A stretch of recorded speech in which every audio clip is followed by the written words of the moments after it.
Putin নন, জেলেনস্কির দিকেই আবার অভিযোগের তীর ছুড়লেন যুক্তরাষ্ট্রের প্রেসিডেন্ট ডোনাল্ড ট্রাম্প। ইউক্রেন যুদ্ধবন্ধে সৌদি আরবের শান্তি আলোচনায় কিয়েভকে আমন্ত্রণ না জানানোর ইস্যুতে প্রেসিডেন্ট জেলেনস্কি যে মন্তব্য করেছেন তার সমালোচনা করেছেন ডোনাল্ড ট্রাম্প। মার্কিন প্রেসিডেন্ট বলেন, যুদ্ধ শুরু না করে ইউক্রেন একটি চুক্তি করতে পারত।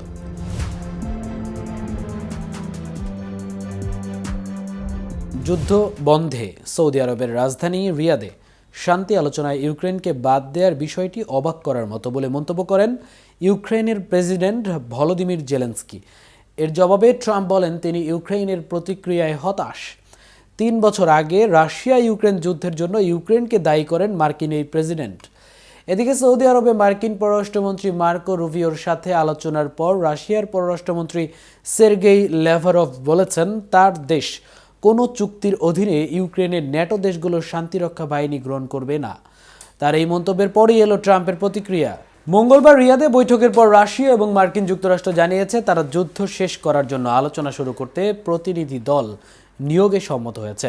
সাংবাদিকদের সাথে কথা বলার সময় সংবাদ মাধ্যম বিবিসি ট্রাম্পকে জিজ্ঞাসা করেছিল যে রাশিয়ার সঙ্গে আলোচনায় কিয়েভকে আমন্ত্রণ না জানানোর ইউক্রেনীয়রা আহত বোধ করতে পারেন, তাদের প্রতি ট্রাম্পের বার্তা কী।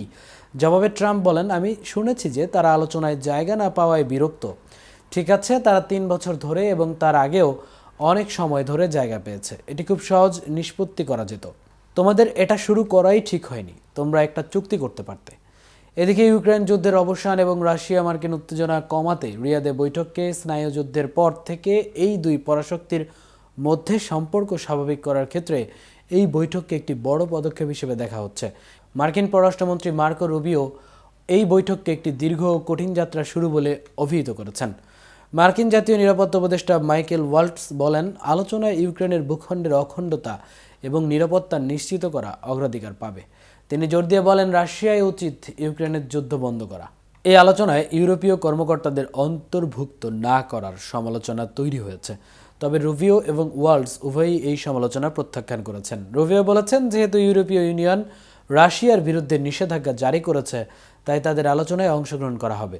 ওয়াল্টসও একই সুরে বলেন, আমরা আমাদের মিত্রদের সঙ্গে প্রায় প্রতিদিনই আলোচনা করছি এবং এই প্রক্রিয়া অব্যাহত থাকবে। এতক্ষণ সাথে ছিলাম আমি মামুন। কেটিভি নিউজের সাথে থাকার জন্য ধন্যবাদ।